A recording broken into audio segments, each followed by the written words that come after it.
Here are 3 short quotes from the book Ancient Society by Lewis Morgan, a 19th century American anthropologist who conducted important research among American Indian tribes, especially the Iroquois, and, what I wish to emphasize here, whose theory it was that during the last ice age, about 300 generations ago, humans by and large turned to cannibalism in order to survive.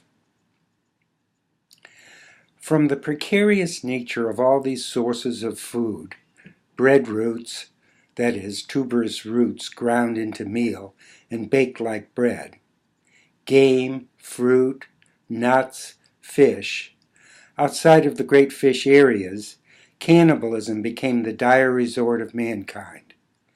The ancient universality of this practice is being gradually demonstrated. The acquisition of farinaceous food in America, that is, cereal grains, and of domestic animals in Asia and Europe, were the means of delivering the advanced tribes thus provided from the scourge of cannibalism, which, as elsewhere stated, there are reasons for believing was practiced universally throughout the period of savagery upon captured enemies, and, in times of famine, upon friends and kindred. Cannibalism in war, practiced by war parties in the field, survived among the American Aborigines, as for example among the Iroquois and the Aztecs. But the general practice had disappeared. Thus forcibly illustrates the great importance which is exercised by a permanent increase in food in ameliorating the condition of mankind. From the cereals and cultivated plants, moreover, mankind obtained their first impression of the possibility of an abundance of food. I'm Captain Mutiny. Welcome aboard the Drowned Sailor. From 1976 to 1983, I lived in Inglewood, California, on Doty Avenue by Hollywood Park, where I wrote The Birds on Doty. The birds got me over the hump of despair, which is a symptom of middle-class nihilism, of the belief that life is meaningless, and that money and power alone enable one to endure its meaninglessness without going insane. The birds helped me annihilate nihilism. Since then, they've flown up their asses out of sight, leaving me free to pursue a career in decapitation. I decapitate capitalism, not capitulate. Capish? Before it decapitates me. I will not cease from mental fight, vowed William Blake at the turn of the 19th century, when capitalism with its satanic mills came to England. The final goal is the abolition of the wages system, summarized Karl Marx in the 1860s, while Abe Lincoln was transferring title of ownership of labor from individual plantation owners to a corporate class of industrialists, as part of his program to renovate slavery, to update it, to make it palatable to modern Philistine taste. Swoosh, swoosh. Thump, thump, urged Mar Frieden in the 1990s, attempting to drum up interest in adding a new event to the Olympics, the Decapathon. In the meantime, while we wage war without wages, yes, war self-financed from below by the troops, not from above by God and country, is called revolutionary war, and by God, how sweet it is to fight free. Revolution is revolting.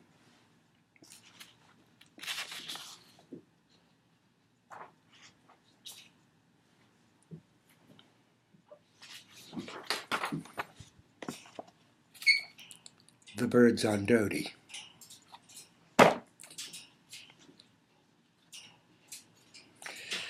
At the risk of sounding bossy, I'm calling for a revolution 3 generations from now, for about the year 2100, so that its founders will be dead or too old to subvert it, and its heroes by that time will be too numerous to distinguish themselves from the mass to form an elite. In that year, after we pulverize the millers of all the different grades, from coarse to fine, of daily grind, we'll begin our inventory of the entire wealth of the planet, toward the end of determining whether it's possible to automate survival so that we can apply ourselves to a labor of love, the creation of a work-free world. In such a world where, if the work is dehumanizing and a machine can't do it, screw it. Each will have an equal claim on the wealth produced by all. Each will have an equal voice in the production and distribution of that wealth. We'll have all the time in the world to arrange matters to everyone's satisfaction, because what's the rush? We're not going anywhere except around the sun. We'll possess all the wealth in the world to squander on ourselves or to invest in the future, depending on how long we plan to stay in business. In either case, we'd sooner the entire species perish than a single person have just cause to complain of abuse at the hands of the preservers and developers of the terrors of rape and murder consolidated into scare city enterprises, whose directors seize and hold us by our livelihoods. Remember musical chairs? Teacher plays music while children walk around a circle of chairs, one less chair than there are children. Scarcity economics, get it? When teacher abruptly stops the music, the children enact social panic by racing to sit down, competition being the brother of scarcity, one child to a chair, no sharing. Each round of the game ensures that one child will be left standing, will enter an existential limbo where the child, the person, is divested of the chair, the property that privileges the child to be a person. Without the chair, the property, the thing, the person is nothing, or at any rate, nothing socially recognizable. If the game of survival were real, caused by a famine, for instance, the losers would be food for the winners. How can you eat your own kind? Losers are not our kind of people. Here in Scarce City, we eat our losses. Scarcity is mankind's middle name. The glaciers put a crimp in our golden age, sent a shiver up its spine. Mo didn't have to go to the mountain. The mountain came to Mo 1 foot a day. But this was prehistory, when time is cheap and years add up into miles, unclocked, unmetered, until, say, brother dear, lend me your hair.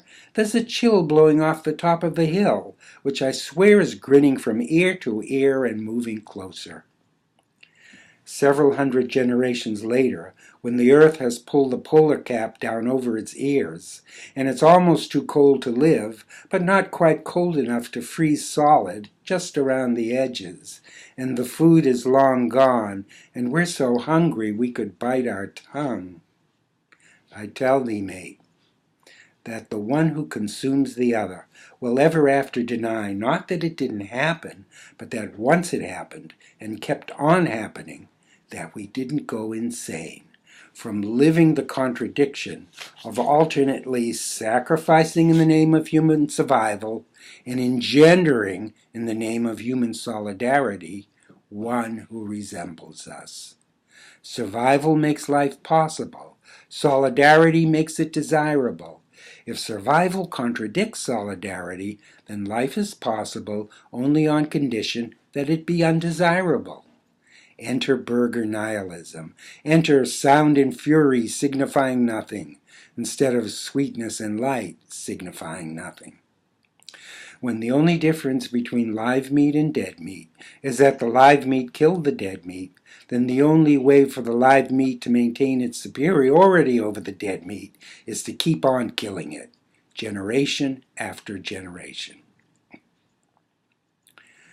My wits gather around the spectacle of musical chairs like moisture around the tip of a living root of the collective unconscious.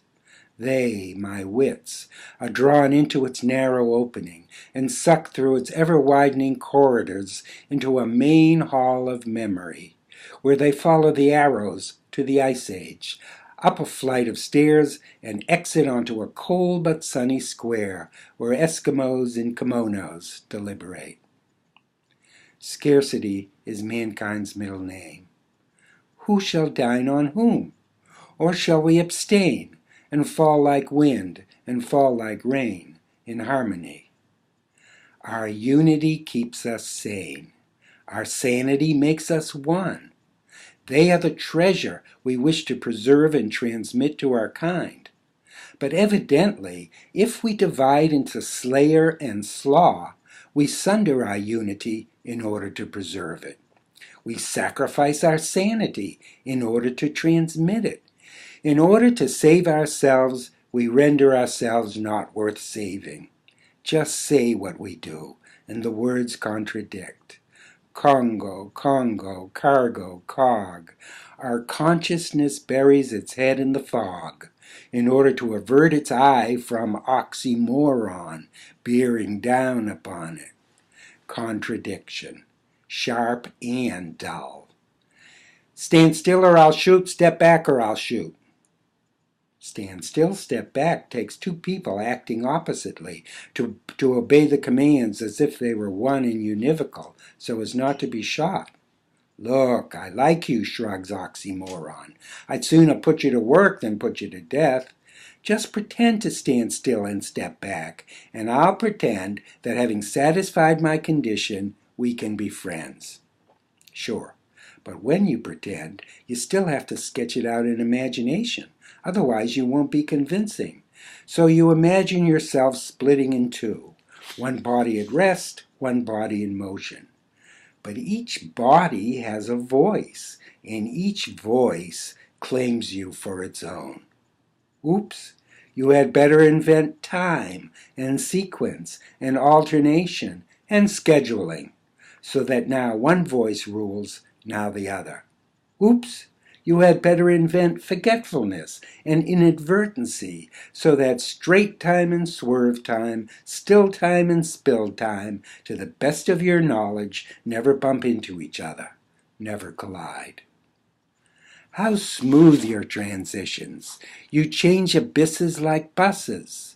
But should you suspect that transition is whitewash, cover your tracks with an outburst of fury. Fire a cannon whenever you're tempted to notice your ship leaves two wakes. Under the guise of natural coherence, cultivate artful dodging. At all costs, avoid running into yourself. If someone points out the contradiction, if someone dare threaten your survival by running a finger over your crack, has the gall to expose you to the risk of being shot by pointing out the gun you live under, then ask your bread and butter man, your butter and gun man.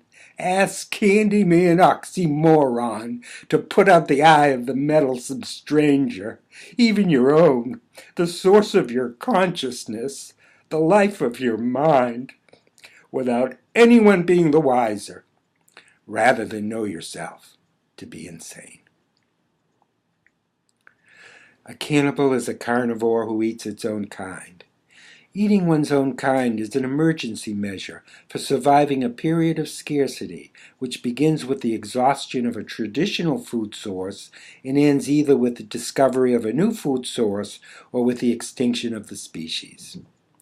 Suppose glaciers descend and your food sources are destroyed. There's no more game. There's famine in the land, and cannibalism is rampant. Now, the reason that cannibalism is the appropriate economics for dealing with famine is that the number of mouths to feed decreases inversely with the increase in the food supply. Suppose again that you want to throw a dinner party for 100 people. If you slaughter the first 5 guests to arrive, geez, we were lucky we argued and arrived late. Then the number of partakers of the 5 carcasses is reduced by 5 from 100 to 95. But if you banquet once a week, sacrificing 5 guests on each occasion, in about 5 months, your food source will be depleted and you'll be dining alone. If a person dines on himself, does he gain weight or lose weight? And considering that the period of human gestation lasts 9 months from conception to birth, even as late as Jesus' time, a pregnant woman is said to have a loaf in the oven, a cannibal joke, perhaps the oldest on record, dating back to the Neolithic age. Then, if the pregnant dam, D-A-M, a word cognate or related to dame, which itself is cognate with tame, that is, originally a dame was the domesticatress of wild humans, a title that distinguished her from the dam, who was merely one of the wild humans to be domesticated. If, as I say, the pregnant dam eats once a day, then she consumes 9 times 30 or 270 meals of whatever kind, and during a famine only human flesh is available, in order to produce 1 meal of her own kind. Thus, the expense of keeping a pregnant woman alive long enough to utilize the fruit of her womb outweighs by 269 times the advantage to be derived. Clearly, cannibalism is an extravagant emergency measure for preserving a species. That it became established on a permanent basis, that it became the economy of choice of the human species, is eloquent testimony to the genius of humankind for turning a sow's ear into a silk purse. Language provides us with a feeling for what it's like to make the transition from eating other kinds to eating one's own kind. We say someone is present in person. We also say someone is present in the flesh. Because the cannibal degrades a person to a thing, a food stuffer to a foodstuff, it is psychologically incapable of considering its former dining mate as present in person, but only in the flesh. The ongoing debate over abortion has its roots, derives its vigor from cannibalism. The woman who chooses to abort obviously considers her fetus a thing, which she mercifully wishes to avoid becoming a person. If the infant were born into a clan of cannibals on the point of starving to death, the mother might reasonably continue to think of her offspring as a thing to be slaughtered instead of a child to be daughtered, especially if her own life were endangered should she refuse, so that the clan might eke out its existence until conditions for survival became more favorable. Now, an obvious problem with raising your own kind for slaughter is, if everyone is equally hungry, how do you distinguish Charles from Chuck, Frank from flank, Leon from loin? No way except arbitrarily, by lot or chance. Let's play musical chairs, spin the bottle, throw dice, throw stones, watch where the birds fly, fight to see who dies first, play the lottery in one form or another. And though the food may be digestible, the logical and hence psychological problem the cannibal is left with is insoluble. You can't eat your own kind unless you satisfy yourself that owing to your natural superiority over the food that you eat, that your own kind does not include you. But it does include you, of course. Why? Because if you hadn't sacrificed it, it might have produced grandchildren for you. So the genitals sound our sanity alarm. Perhaps that's why sex is dirty. The insane fear exposure. So, it is you and it isn't you. The corollary. So it is you and it isn't you, with the corollary that you are yourself and you are not yourself. The split in the human psyche, for our kind is indeed insane, occurred as the result of a contradiction bequeathed to us by our cannibal ancestors. Not a physical pollution, but a mental one. Not the contradiction itself, which is overcome by raising it to consciousness and altering our behavior accordingly, but the suppression of the contradiction, a refusal to acknowledge the inheritance passed down from our forebears. But although insane, our cannibal forebears were not slouches. They were well aware that utilizing one's own species as a food source without provision for renewal concludes with the last cannibal slaughtering itself in front of a mirror in the hope of ghosting lunch. So it was a momentous moment in the history of our species when cannibal extraordinaire Abraham Isaac Newton Brahma von One-Stone rolled over and, addressing his fellows, presented the case for vampirism. We say, kill, mill, malt, munch. But I say we can survive without killing ourselves. Let me demonstrate. Whereupon Abe gently punctures a throat, sucks blood through a straw, and asks how the patient is doing. If I was dead and you asked me, doctor, I wouldn't know what to say. How do you feel, doctor? I feel beautiful. Nah, beautiful is not how I would describe how I feel. More like grateful for not having been slaughtered, but vengeful at having been arbitrarily degraded from a prospective son-in-law to a health drink. Grateful and vengeful. Recognize the dynamic duo, cousin? It's good to be alive, but if I owe my life to someone who decided not to kill me after terrorizing me, do I show gratitude for the save or take vengeance for the enslave? If I show gratitude and take vengeance, then I must play two conflicting roles at once, Othello and Iago. Now my culture will certify me insane if I openly, flauntingly play them together at one and the same time, or crown my effort with success if I covertly, sub voce, sub rosa, alternate them. But just because I feel grateful and vengeful, saved and enslaved, obligated and under no obligation, just because of it, I think we have something in common. Exhilarated and humiliated, delirious and comatose, sky and earth, they worked it out. So will we. Except this time we'll assemble one at a time all right, but from the outset, with ourselves en masse in mind. Vampirism, the keeping of human herds for the purpose of drawing blood, marks a crucial stage in the evolution of cannibal society. For the cannibal no longer needs to destroy the life of its victim in order to utilize it as an energy source. On the contrary, the cannibal must preserve the life of its victim, however minimally, in order to utilize it, just as you don't kill a dairy cow to get at its milk. Thus the cannibal gradually became accustomed to the idea for the need for subsistence on the part of the victim, that is, that the victim requires food, shelter, and whatever else it can't live without in order to produce blood for the cannibal. And the amount of blood in excess of the amount necessary to sustain the victim comprises the cannibal's surplus profit. That a surplus profit is possible is, of course, owing to the fact that humans produce more blood than they absolutely need. Blood donation, not prostitution, is mankind's oldest profession.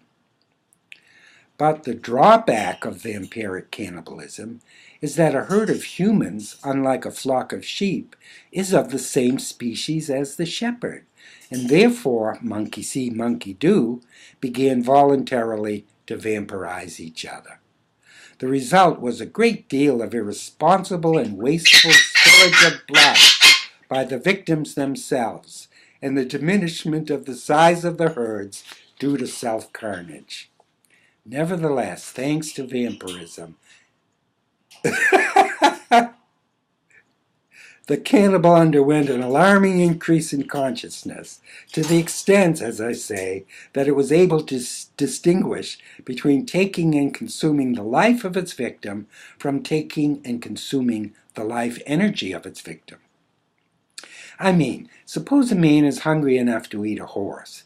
If instead he harnesses the horse to a plow and works it to death planting corn, hasn't the man converted horse flesh to horsepower to corn chowder, and corn chowder to man flesh? Hasn't he converted horse flesh to man flesh, not by eating the horse directly, but by dominating and controlling and consuming the life energy of the horse? Likewise, imagine a man hungry enough to eat a man. And if instead he works him to death grinding corn, hasn't he converted man flesh to man power to cornmeal, and cornmeal to man flesh? Hasn't he transferred the flesh of one man to another, not by eating the man directly, but by dominating and controlling and consuming the life energy of the man? I say the mill owner remains a cannibal on the grounds that he treats someone who might have married his sister and engendered progeny of the same kind as himself as if the victim were of a different and inferior kind, were lower on the food chain than himself. For he cannot consume the life energy of one of his own kind without degrading the victim to the category of a thing, of an instrument designed for his own instead of their mutual gratification. All that's happened is that the cannibal has learned to eat with a fork instead of eat his fork. With the cultivation of wild grasses that sprang up in the fields leveled by the retreating glaciers, cannibal society escaped extinction by famine only to find itself endangered by a new threat to survival: extinction by oppressive labor. The ancient Greek word for working is kamno. The root image of bending, or being bent double, is preserved in the English cognate camp, which refers to folding up temporary housing. Significantly, kamno also means to be ill or sick, that is, to act exhausted whatever the cause. The term hoi kamnoi, literally those who are done in, referring to the dead. The fact that the ancients based their symptomatology of physical illness on exhaustion from toil gives us an idea of the killing labor demanded by primitive agriculture before technology was possible. In an era when it's a toss-up whether shirking work or performing it is more destructive to life, is it any wonder that outside of the great fish areas and before the regeneration of animal herds, the cannibal continued to supplement its meager diet of cereals and cultivated plants with human flesh? Now no longer of defenseless kin, but of enemies captured in battle. Or that it preferred the brief but enormous expenditure of energy and risk to life and limb involved in hand-to-hand combat with a formidable foe than to endure the sick life, bent over double day after day in the field. Any wonder that the sacrificial altar gradually yields its place of prominence to the work camp, that prisoners of war lined up for slaughter reform into chain gangs, waiting for the workday to begin. The expropriation by the cannibal of the victim's power to provide food by consuming the product of its labor instead of the producer of it, that is, by eating the food it grows instead of the food it is, marks the progress of society from primitive to neo-cannibalism. This achievement, in turn, rests upon the equally crucial psychological discovery that it is possible to sustain the sacrificial victim's terror of the moment of death, even when the moment is protracted into a day, a week, a month, even into years, with absolute confidence in the elasticity of the victim's fear of death. With neo-cannibalism, the moment of slaughter is stretched over a lifetime, and inasmuch as the victim complies with being worked to death under threat of death, it daily undertakes its own self-execution. Breath by breath, death by death, self-slaughter or as Christianity will later brand name it, self-sacrifice, becomes a way of life in which live food formerly eaten by the cannibal labors in the fields and with the help of sunlight and rain produces fresh food, a portion of which is retained by the victim as its subsistence, but the major portion of which, the surplus, finds its way into the mouth or storage jar of the cannibal. Neo, in contrast to primitive cannibalism, evinces a distinctly symbolic character. The capture in war and the reduction of a free person to a slave serves as a symbolic instead of literal act of cannibalism, whereby the victim's loss of freedom is equivalent to being devoured by the victor and to becoming a living member of the victor's body. The figure of speech called synecdoche, the part for the whole, hints at the psychology involved, both from the slave's point of view of surviving the destruction of its freedom, and from the master's point of view of increasing the instrumentality of his will by one body. All hands on deck, the captain cries, meaning by hands the part that the sailors, the whole, are to assemble on deck. But to whom do the hands really belong? To the sailors or to the captain? The hands are attached to the sailors, but obey the will of the captain, as if they are his own, as if they form an extension of his body. Similarly, the slave in classical Greece or Rome is an extension of the master's body, because the master has consumed and digested its freedom on the field of battle, and thus by right of conquest, implying the approval of the gods, has assimilated the slave to his own flesh and blood. This extension of his body is called in Latin the master's famulus, literally his house slave, from which our word family originates. We might also say that the slave is the master's living shit, miraculously raised from the dung heap of military defeat. Neo differs from primitive cannibalism in still another respect. It disavows its primitive roots in order to expel from consciousness the similarity in spirit between deriving nourishment from a victim by detaching its limbs and deriving nourishment by severely restricting the motion of its limbs, that is, by working it to death.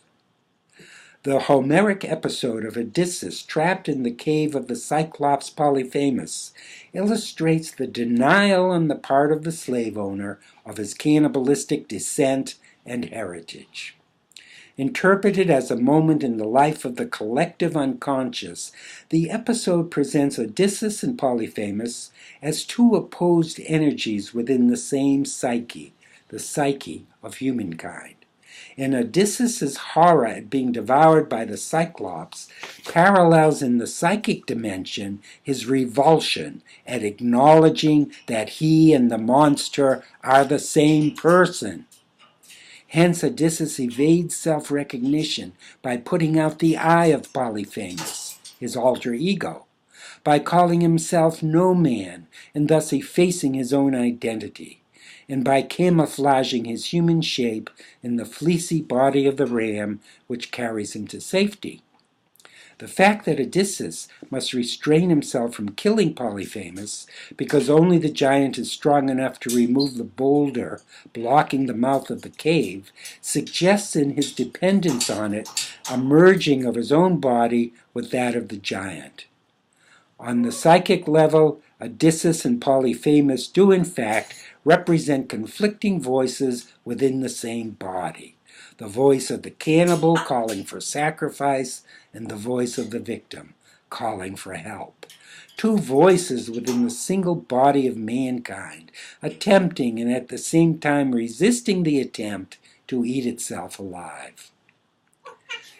If only you could think like us, and only be given a voice to tell me where he is hiding, blind Polyphemus says to the ram, stroking its head, while inches away Odysseus hangs from its belly fleece. The speechless ram represents the mute body of each of us, and hence the mute collective social body, which dumbly preserves our unity by consistently failing to take cognizance of our fragmentation, although registering it in the steady diminishment of our vitality. Wily Odysseus outwits Polyphemus, but also himself and us, his descendants, who still hang from the belly fleece of the ram. Neo-cannibalism is marked by the phenomenon of manumission. If a slave flawlessly aped the behavior of its master, the master had the option of freeing it, rather than having to confront the paradox of daily consuming his own mirror image. The Greeks and Romans invariably chose to upgrade the food rather than refine the eater. Neo-cannibalism continues on through the serfdom of the Middle Ages until the Industrial Revolution, which ushers in our own post-neo-cannibalist era. Thus, cannibal civilization divides into three phases. A primitive phase, in which the cannibal accesses the life energy of one of its kind by killing it.